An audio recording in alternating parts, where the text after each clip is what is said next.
Hi, friends.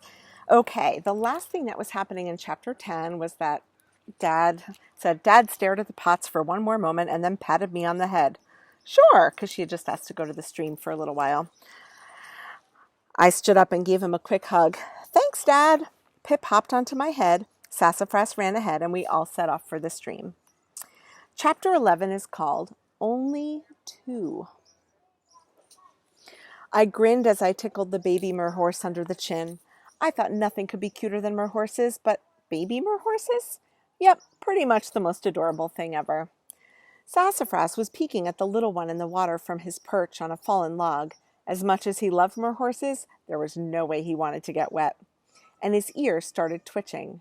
Then his head snapped toward home. I feel like it's very dark in this video. Is that true? I don't know. I strained to hear my mom calling my name. Sorry, merhorses. It was so much fun playing with you, but I've got to go. We'll visit again soon. And here you can see the illustration of one of them.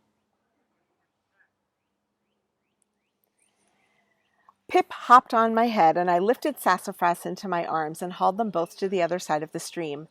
I can't wait to show Mom the flowers. Do you think they've bloomed? It's been longer than I thought if Mom is already home from work. Let's hurry. We ran the whole way, and as soon as we made it into the yard, I could tell that something was wrong. My mom was not smiling like usual. Instead, she looked really sad. Mom! I puffed, slightly out of breath from running. What's wrong? Mom opened her mouth, then closed it. She opened it once more, then sighed. There's just not an easy way to tell you. I'm sorry, but there are only 2 plants left. Pip and I both gasped. What does that sound like, Group J? But how? I looked over to the tree where we'd left the plants, but they weren't there. Wait, where are they? Mom put her arm around me and we started walking together to the barn. When I got home, I went over to see if I could figure out why you had moved them outside, and I noticed that 7 of the plants had turned to ashes. The only 2 that were left were shaded by the tree's shadow. I rushed them back into the barn. I think they can't handle full sun, honey. A tear rolled down my face. We should never have left them. We shouldn't have gone to the stream. We only have 2 left. Mom wiped my tear away. They're fine for now. There are even some flower buds, which is exciting. We just have to keep trying our best.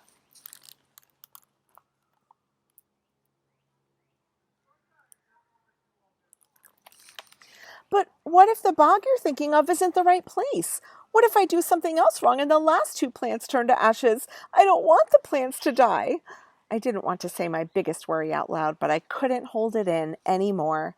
With a big sob, I blurted, What if I'm the one who makes this plant go extinct? Oh, sweetheart, magical plants are rare, but I would be really surprised if this was the last of its kind ever. Let's focus on our plan and hope that the bog is the right one. And even though we lost plants today, now we know something new, right? I nodded sadly. Yeah, we know not to plant them in the sun. We need to find a place that's shaded. You still look like you need some cheering up. How about a picnic dinner with Dad? I picked up some of your favorite things to eat at the store. We can set up a feast. I sniffed. Thanks, Mom. Can Pip join us? Pip huffed. I highly doubt you'd have anything I'd find delicious on the menu. Human food is so gross. And besides, I'd better get my rest. We have a big hike tomorrow. I clapped my hands together. You're coming on the hike with us? Wouldn't miss it, said Pip.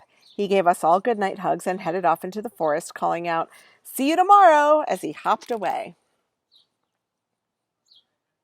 Chapter 11 is called, What's That Smell? Mom, Dad, Sassafras, and I were all enjoying our picnic dinner. Mom had even picked up a can of tuna fish for Sassafras, and he was savoring each bite as he purred loudly. A warm breeze ruffled my hair. It was such a beautiful night, and the food was so delicious that I actually started to feel a little better. Maybe those 2 plants weren't the last of their kind, and now I knew not to plant them in the sun at the bog. Maybe those flower buds would get pollinated and turn into a bunch of rainbow seed pods after all. Hopeful for tomorrow's hike, I made a silent wish that everything would work out.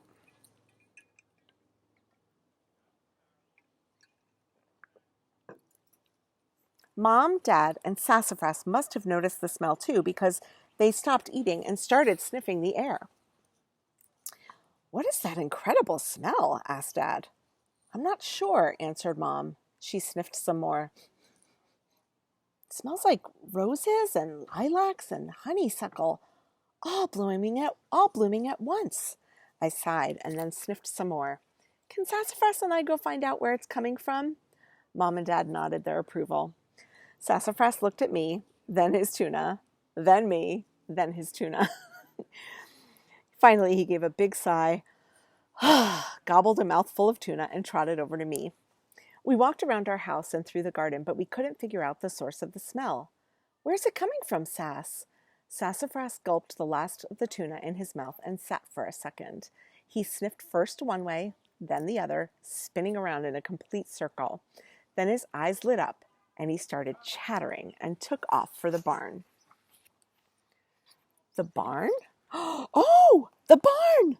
I ran after him. I threw open the barn door and turned on the light.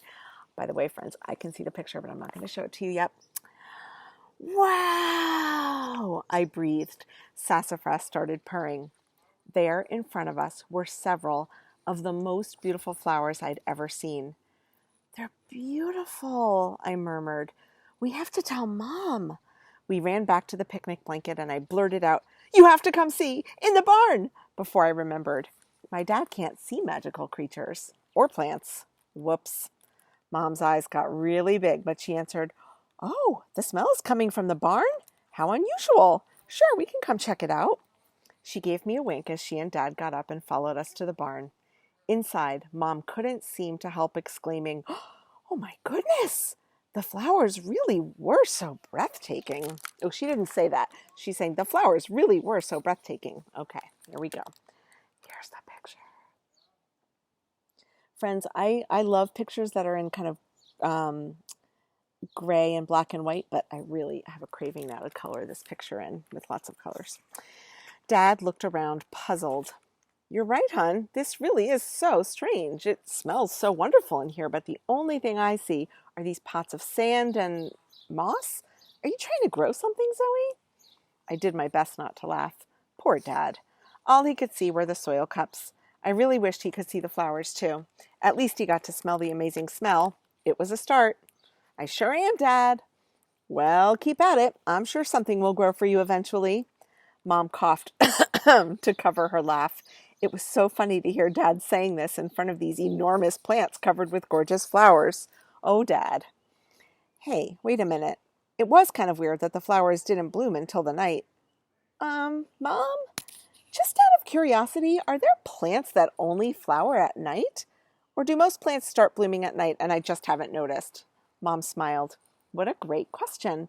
Some plants only bloom during the day and some only at night. Some bloom both day and night. The flowers are meant to attract their perfect pollinators, so you can get clues about who that pollinator might be by looking at the flower. For instance, a flower that smells like rotting meat and garbage is probably pollinated by a fly. And a flower that opens only at night is probably pollinated by a nocturnal creature, something only awake at night. Wait, what? I thought only bees pollinated plants. Dad jumped in. Oh, I know the answer to this one. There are actually lots of different creatures that can pollinate plants. Birds and butterflies are great pollinators. So are monkeys, lizards, bats, beetles, ants, and even your favorites, mosquitoes. I shivered. Ugh, mosquitoes are pollinators? Dad laughed. Yeah, there are some endangered orchids that rely on mosquitoes to pollinate them. Weird. Mom looked at Dad. Hey, honey, what if instead of going on a day hike tomorrow, Zoey and I camp overnight? She might be able to see some nighttime pollinators up close. Mom winked at me again. I crossed my fingers. The only thing more exciting than a hike would be a hike and camping overnight. Dad thought for a minute. That's a great idea. The weather should be nice. I might be able to come with you, but I have that big project from work. Why don't you take a quiet evening at home? Mom said. We'll be just fine. As long as you don't mind. We'll be great, Dad. Mom and I quietly high-fived.